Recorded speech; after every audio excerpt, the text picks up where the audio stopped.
again. So I know the last time I checked in, whether this is part of the same vlog or not, I'd said I will show you my bump, which I clearly didn't do. I ended up going out to lunch with my friend, getting ready, and totally forgot about it. So we're going to do a bump check-in today. I am currently 33 weeks, but unfortunately today is, what day is it? Wednesday. And unfortunately I've been in hospital since Sunday. I just got out last night, so a couple of, 3 days, 2 nights, wasn't long. Fine, I'm absolutely fine, everything is fine. On Sunday we had went out, we decided to go down the coast, go a little walk down the beach and get some nice lunch and all that kind of stuff, and I just was a little aware that movements weren't quite right.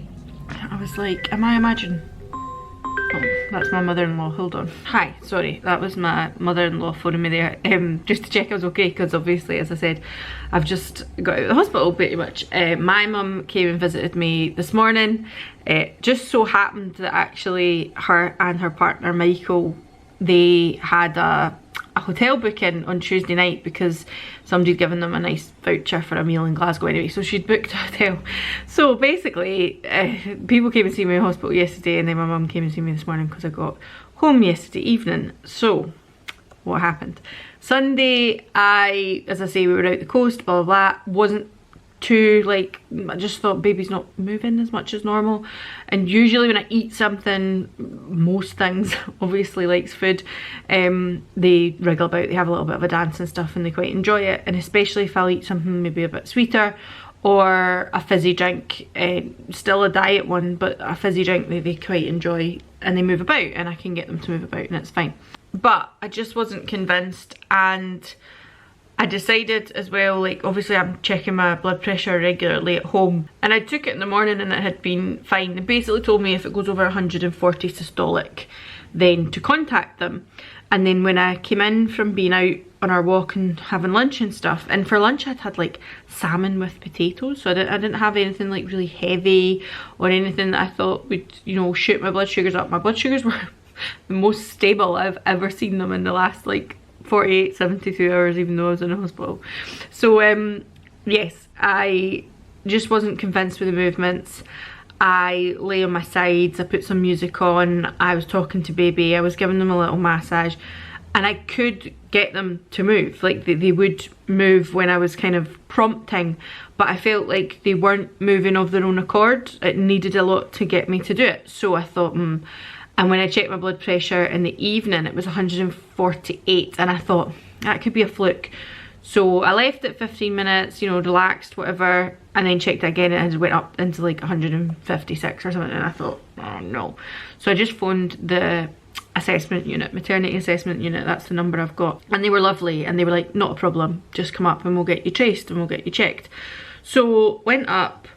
Obviously you have to do a urine sample the same way you do if you've got a clinic or your senior midwife, and the urine sample was fine. There wasn't like any protein or anything, which is usually like a sign of preeclampsia as well, so there was nothing like that.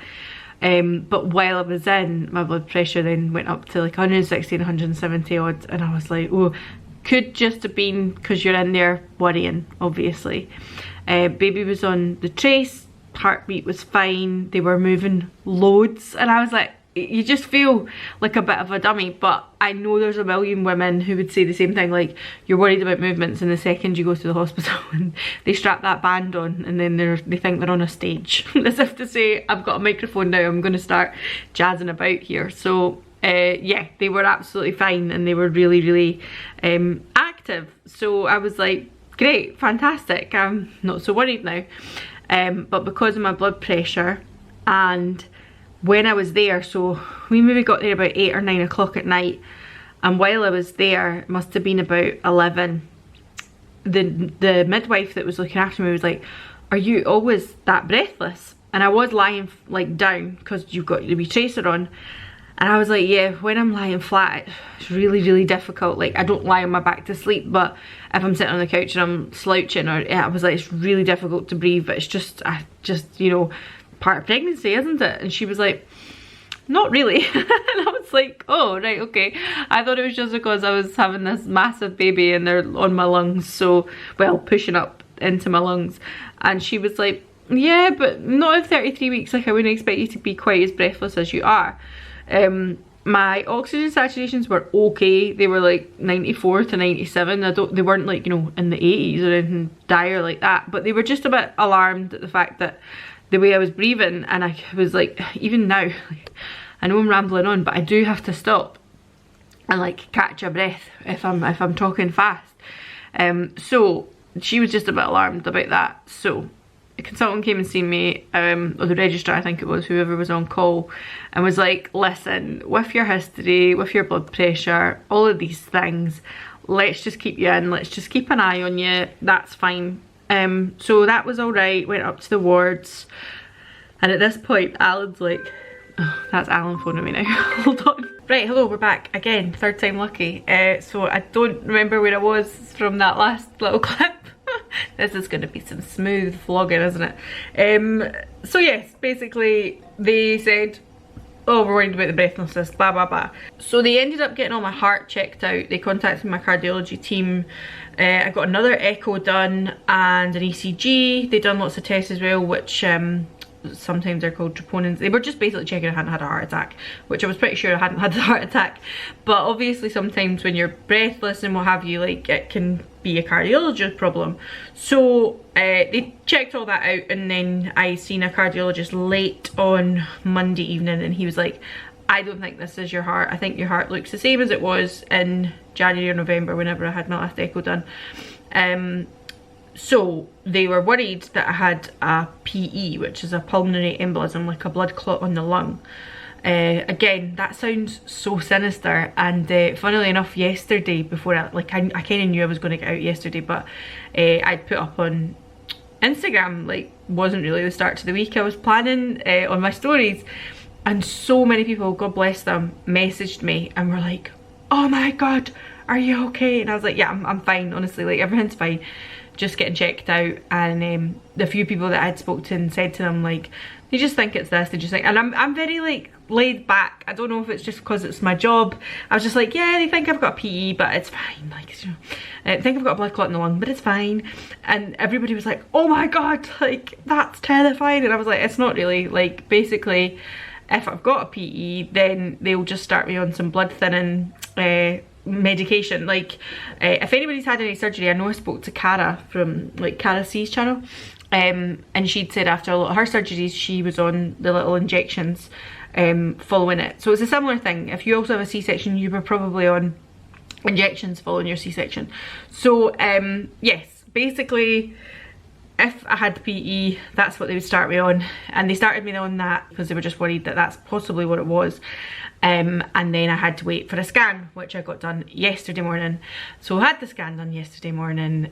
Late results yesterday evening were that I didn't have a blood clot in the lung. It probably is just that I have a monster-sized baby and they are pressing on my lungs when I'm lying, like, not straight up or lying flat and things like that. So didn't have to get the injections anymore, and didn't have to bring any home injections and things like that, so that is good. But I am very breathless still. But little bear is kicking away fine. All the movements are back to as they were. I don't know if they were just feeling tired on Sunday, I have no idea. But I am now at the hospital, and it's funny, so I got out of hospital when, I don't know, 6 o'clock last night, something like that. Anyway, by the time, oh god, sorry, by the time I got home, we had a little bit to eat, we had some dinner, and then I was like, my stomach is solid, like a bowling ball, like solid, like so tight that I was like, I feel like my stomach's gonna burst. I feel like I'm gonna be like the guy from Alien and there's gonna be something gonna burst out of my stomach. It was so tight. And I thought, when I was in the hospital and they had me on the monitors, maybe I might have already said this, so if I have looped back round, my apologies. When they had me on the monitors, they said, oh, are you feeling Braxton Hicks? Like, are you feeling the tightness? And I was like, no, I don't feel anything. And they're like, well, we can see them on the monitor here, like, you are having Braxton Hicks, but if you don't feel anything, don't worry. But yesterday evening, as I say, my stomach was really, really tight. And I was like, holy shit, like, that is tight, but not sore, not painful. I wasn't in any pain whatsoever. it was just uncomfortable, and I kind of was like, oh my god. So I sat on my yoga ball for a bit. I kind of rolled on top of my yoga ball, not like on my stomach, but like on my chest, like rolling on top, trying to like massage the stiffness. It was so tight, and then I felt it like round my flanks and my back as well, and I thought, this has to be Braxton Hicks, like it has to be. But my concern was that it wasn't going away. Like, so let's just say for instance it started at 9 o'clock, I would have thought they'd have loosened off a bit.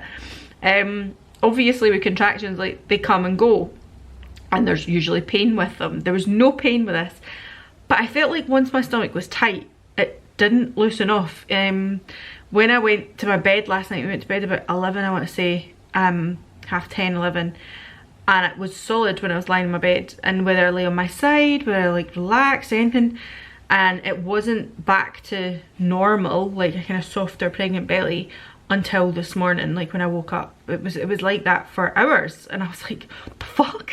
So I was just a bit like, oh my god, I better pack a bag, because I don't know what's going on. But when I'd read up about it, it was like, so contractions obviously are painful, but a lot more like timed. Like they will come, they'll be there, and then they will loosen off, and then you wait and see how long the next one is, which obviously. But I was like, well, this has came and it's not went, like it's just there, it's just staying there, and I was so uncomfortable. Not sore, just uncomfortable. And I thought, I'm just gonna pack a bag, just in case.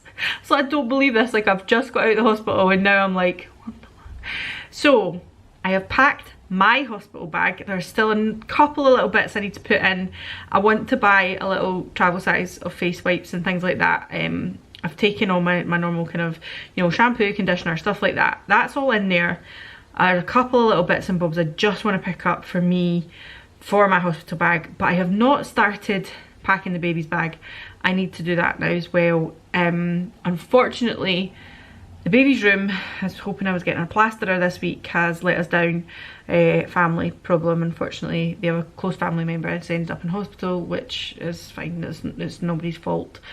But that means that my room is not going to be done this week, which means I can't actually put any of the baby stuff away, and it's lying in the living room, it's lying in the bedroom, it's lying in the hall, like all the baby stuff is everywhere. And in the kitchen, I started doing the washing. I think I kind of popped that on a vlog at some point, and I've managed to get through nearly all of the baby clothes I have to wash them. So that's kind of been done, and they're drying and everything's getting there. But now that they're clean, I have nowhere to put them, because I don't have, that room is stripped back bare, waiting for a plasterer, and I'm not putting all the stuff back in the room to remove it all again.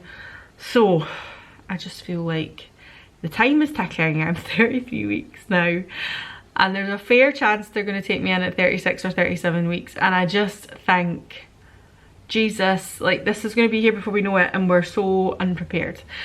But after I've done this, I'm going to go and phone the pram shop. So we're going to do that, and I'm going to arrange to pick up the pram at some point, whether Alan goes and gets it or I do. And I have cleared out my bedside table. So you see this one here, that's Alan's bedside table. I've cleared mine out. I had things like medicines and stuff in it for me, and some hair stuff like hair bands and hair bubbles and hairspray and stuff. So they are now in a different part of my chest of drawers, and they fit fine and everything's grand. So that is now empty. I'm going to start filling my bedside drawer with nappies, some sleep suits, some bum cream, wipes, things like that. Cotton wool. I need to get cotton wool, because I know they like you to have cotton wool to use on your baby's bum in the hospitals, and like up until a couple of weeks they like you to keep using cotton wool. So I need to go and do that too. So I do need to pop to Boots at some point this week. But I just feel like it's creeping up now, and that was a bit of a shock to the system on Sunday, being kept in. And although I kind of knew, I was like, they're not gonna deliver them tonight, like that's not gonna happen.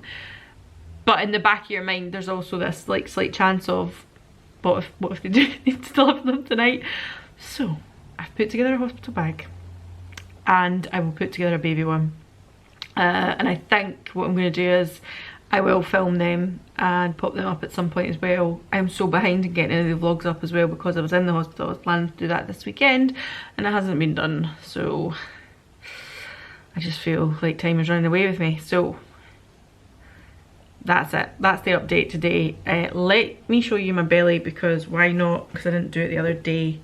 Hold on a wee second. And just while I'm walking to my mirror, as you can see, there's just baby stuff everywhere. One of these bags is away into the washing. That is my hospital bag in case there's a million things in my haul. Oh, it's just everywhere. So why not? Let's just show you my bump. Alright, so sorry, I've had to turn the ISO up a little bit because it is a dark and dismal day in Scotland, as usual. So the colour's off, it's just because I've had to change it because otherwise it would be too dark. So, this is me from the front. You can see my belly button is popped because I do have an outie. So, it's very noticeable now that I have this little belly button bump. But from the side, that is me now, if you can see me here. I'm hoping that's my hand under my bump there. And I am wearing Alan's pyjamas. Not because mine's don't fit, mine's are actually really comfy. It's more of, these are very loose around the waist, which is really nice at this point. I don't like having, they actually fall down, they're that big for me, but it's nice to have that looseness on my waist. So the other thing I was going to say is my pump is now here on my side. Usually my pump probably sits kind of here, quite close to my belly button, like in this area, across the band of my belly button, but it's been getting slowly further and further round because I really don't have any subcutaneous tissue on this area anymore. It's really tight, so I don't have anywhere that I can kind of use a bit and pinch it and put in my set. So that is me, and as I say, as you can see, I am getting mighty big, like 33 weeks. The funny thing is, like, I feel like as if I'm huge. Like, I feel really, like, big. Like, my bump is definitely getting there. But Alan's very much like, but actually, you're not, you don't look bigger. Like, if you look at me from the back or anything like that, he's like, you really just are all bump. And I'm like, okay. But I think as well, was it yesterday, maybe while I was in the hospital at some point, they weighed me and I am exactly 9 or 10, I think 10 kilograms heavier than I was before I was pregnant. So that's good, because I think the average amount is something like between 10 and 12.5 kilograms you should put on through pregnancy. And as I say, like, I will probably be induced as early as 37 weeks. And I don't think in the course of 4 weeks I'll put on 2.5 kilograms. We hope. So I think it is all just very much pregnancy bump and a bit of fluid and stuff. But yeah, no, I'm feeling good, but I do feel pretty big now. And like I say, if this is me at 33 weeks, it is just all very much bump. I'm hoping you can see that there. It's usually better against the white wall. But anyway, that is where I'm going to leave it now, and I will keep you posted. I'm going to go and get some filming done and stuff like that with regards to hospital bag stuff. I had to listen to, I need to get a February favourites done as well. Well, I don't need to, but I was planning on doing a February favourites, and then when I got into the hospital I was like, oh, for fuck's sake. So I'll maybe try and do something like that as well, get them up this week at some point. I know these are going to be behind times. I was hoping they would have catched up with my actual timeline, but life has just got away from me, and it's been a bit of a roller coaster, so I have not managed to do that. But I'm going to leave it here just now, and I will catch up again with you soon. Oh, I am so breathless all of the time because I am carrying a monster child. Oh, I'm just going to take that cardigan off because I thought it's a wee bit cool, but now that I've got it on, I almost feel like claustrophobic with it on. I thought I would come and just update you while I am putting some waves through my hair, because I am going to go and film a little YouTube video today, Watch New Wednesday. So I thought I would sit here, do my hair and update you while I do that. So I am still 34, well, not still 34, I am 34 weeks pregnant. I think last time you seen me I was 33. So I've not been for my next appointment, so I do not have any update on the size of the baby or anything like that. I go tomorrow for my, I think what might be my last scan, to see what size the baby is. But as I have kind of alluded to and mentioned in other vlogs, if you have seen them, I will put them in the corner if you haven't. They have scheduled me in now for the week of 37 weeks for a section. and I know the date of that, but I'm not going to share it here. Because at the end of the day, if you were having a baby in a normal situation, you would know what day they were coming, so I'm not going to share it on here. But I am feeling better about the whole situation. I think one of the last vlogs I'd put up, and well, obviously that was before I went into hospital, one of the last vlogs I'd put up, I was really upset about it. It was really getting to me mentally. I was really struggling with making these choices. I spent a lot of time speaking to friends and relatives, which in some situations made things better and some made things worse. Nobody made me feel bad, I don't mean it that way, but I just mean, like, at the end of the day, you can only give your experience of things, can't you? Like, I'm the same. I can only give you my experience of what pregnancy's been like for me, and I can only give you my experience of what pregnancy and being diabetic has been like for me. There might be a million other diabetic women who watch these vlogs and be like, I thought pregnancy was fine. Pregnancy was super, I squished it was fine. And there might be ones who are like, do you know what? It was much harder than Alana put across in those vlogs. Everybody has their own perception of their idea of how their pregnancies went and how their birth went. I'm just going to move you over a wee bit because I feel like I'm, sorry, dipping in and out of light there. Yes, sorry. So, I feel like I've taken a lot of it with a pinch of salt, and really took people's advice and kind of their idea of what happened to them and how they got on with it and what they advised me on. But the overall current is, and even somebody had commented in one of my last vlogs, you know, just do whatever's safe for you and baby ultimately. And obviously I will do that. Sometimes it's like, I know people say that with the best intention, but I think any woman in my situation, any woman in any situation who's going to have a baby, that's going to be what they want. They're not going to be like, you know, no, it's more important for me to do this than have my baby out safely. Everybody is going to want to get their baby out safely. So although I really appreciate that the overall current and the overall feeling is that you do what's safe for you and baby, of course that's what I'm going to do. I'm not going to make any rash. It's more just getting your head round, well, what is that? How do you know what is the safe option? You don't, that's the thing. So that's why I was kind of really struggling a couple of weeks ago. But as I say, I've spoken to lots of friends, relatives, work colleagues. Also, I spoke to a few midwives who I know not on a professional level, like I don't know them through work. I probably know them more through kind of social media and Instagram and what have you, but ask their professional opinion, because as I said before, there is a lot of promotion and importance around women's choice and how they want to birth and why it's important that you get a choice. Like, you know, if you don't want to be induced and that is a safe option, like you don't have to be induced, then that is fine, like that's up to you. But for other people that, you know, medical professionals are potentially saying probably not the best idea for you to hold off and try to go natural to 42 weeks potentially in a first pregnancy, it's also all right if you go, right, that's fine, I'll listen to you. And that's kind of the point I was making. And so I was speaking to one lady in particular who's still an active midwife, has lots of experience. And I explained my situation to her and I was like, look, it's not that straightforward. Like, I know I could go for the induction. I know I could do this, I could do that. And she was so wonderful. She was so lovely. And she said, obviously, like, you could absolutely go for the induction. Like, there's no reason you can't. And it could all go absolutely smoothly. But equally, you could go for the induction. You know, induction doesn't just involve them just hooking you up to a drip that day and you start being induced. If anybody's been induced, you probably know this. They'll maybe give you a pessary, they maybe give you 1, they maybe give you 2, they maybe give you 3. I think 3 is the amount that they kind of stop at. And they might do a sweep as well. They might do all that kind of stuff.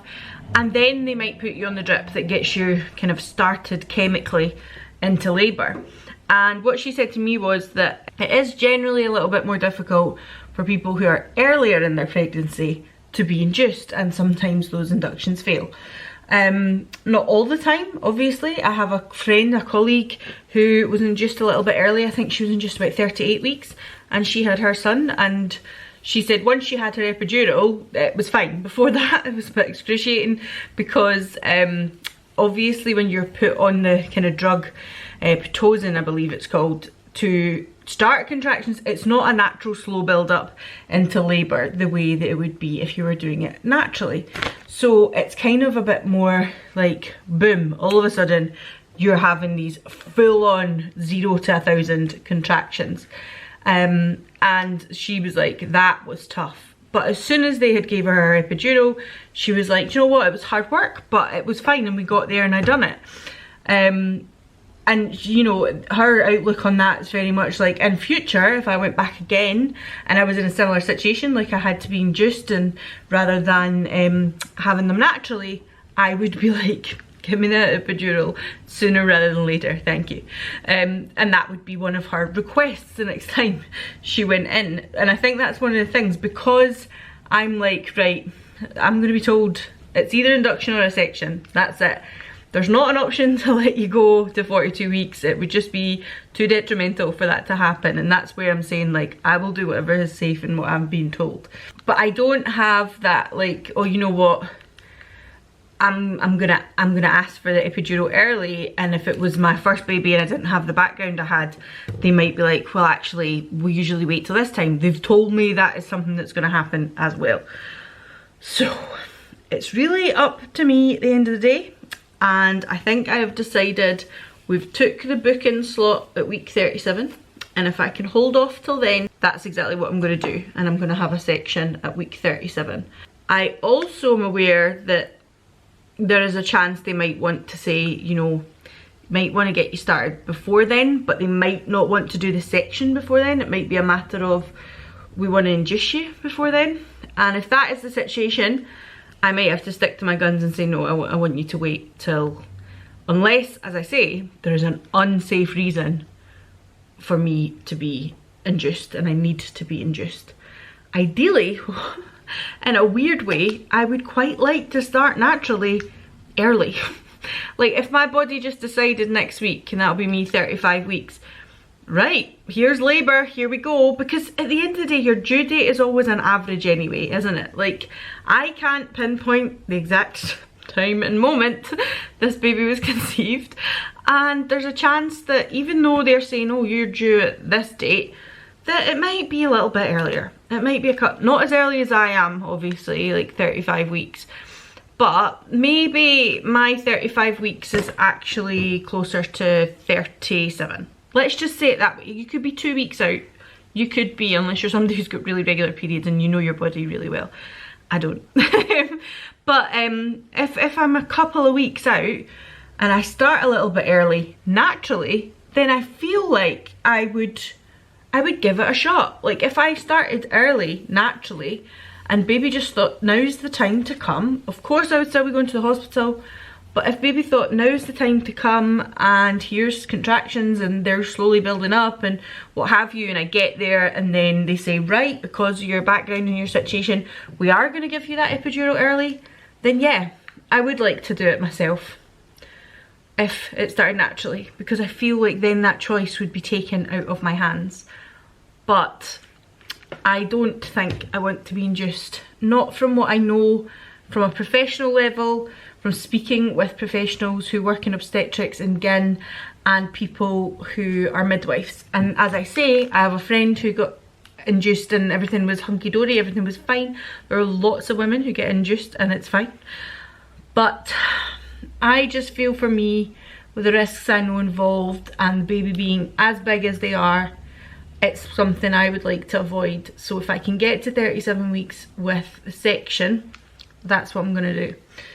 So that's what my mind's made up on now, but we will see if we get there. And if anything changes as tomorrow at my appointment, then I will definitely come back and let you know. I'm going to go and put a little bit of makeup on. I'm going to go and film that video. I am going to give you a quick scoot around, well, not on this vlog obviously, but I'm going to go and do a little bit of footage for the baby's room. So I'm going to go and get on with all of that, and if there has been any changes to the plan, But at this point, at 34 weeks, that is the plan. We're going to try and make it to 37 as long as everything behaves with regards to blood pressure, heart, all that kind of stuff, blood sugars. And if it doesn't, we will tackle the bridge when we come to it. But otherwise, at the moment, 37 weeks, that's what we're going for. And I've made that decision. That's been my decision.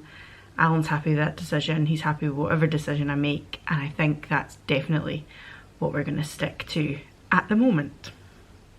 So I do know what day they're going to be born. That's quite exciting. But let's just hope we get there.